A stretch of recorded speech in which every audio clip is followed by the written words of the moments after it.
What I did not mention in that video is that growing up, I absolutely loved school. I mention it because my kids are here. I loved school, and I loved it particularly because I was good at it. You know, I followed the rules, I took the tests, I memorized the answers, I did all the things you were supposed to do. I realize looking back on it now that my world was just so small that it never dawned on me to question anything about it. I took for granted a lot of the things that I experienced in education. I never thought to ask, why do we learn the way we do?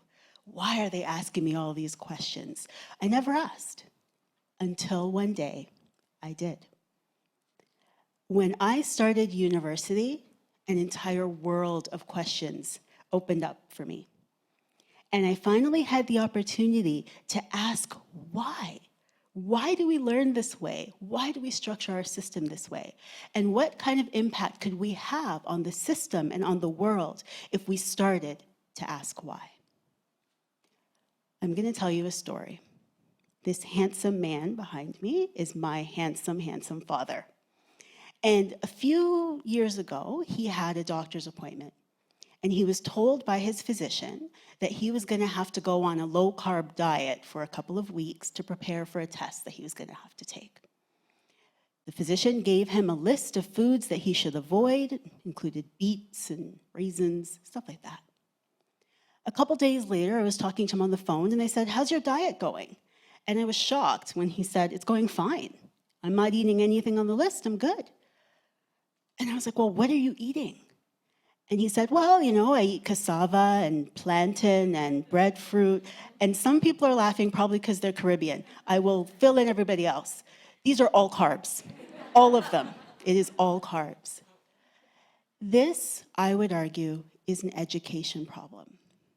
But it's not a patient education problem. It's a physician education problem. Imagine the type of training that would have taken a physician to go beyond their understanding of biomedical science and would help them understand instead social sciences, social systems, cultural differences. Imagine how that interaction with my father would have been very, very different. Imagine an education system that would have trained the physician not to think of the 185-pound white male as the standard patient. An education system that prepares physicians to embrace variation as part of the routine would have produced a physician that knew my father needed a different list because 80-year-old Trinidadian men don't eat beets. This is what I want to understand and solve. This is the medical problem I want to solve as an education scientist. I want to take everything I know about cognitive psychology to understand medical cognition. I want to understand how physicians learn, how they make decisions, how they reason, how they problem solve, and use that to train them to think and reason and problem solve differently so that they can have an impact on patient care. And I happen to believe fundamentally that education matters a lot. And it matters more now than ever before. Our healthcare system is changing rapidly. We've heard a lot about how it's changing today. Medicine is changing rapidly. Patients are expecting to walk into the doctor's office and be guided through a process and a system.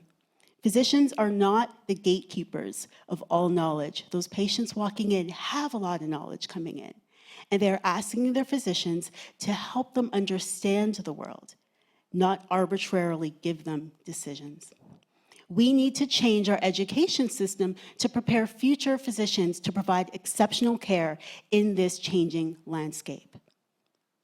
In my lab right now, what we are realizing is that if we're going to do this well, we have to fundamentally change many of the things that we always hold to be true about education.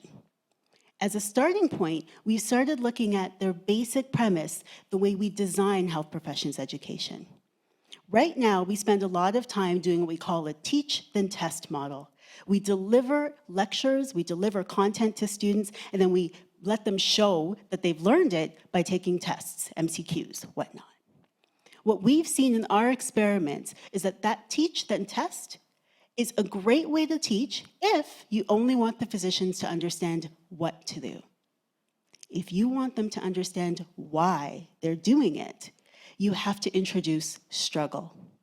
You need to start off the bat by throwing the physician into an opportunity to solve a problem that they've never solved before, something you haven't actually taught them. And once they've struggled and probably failed, then you teach.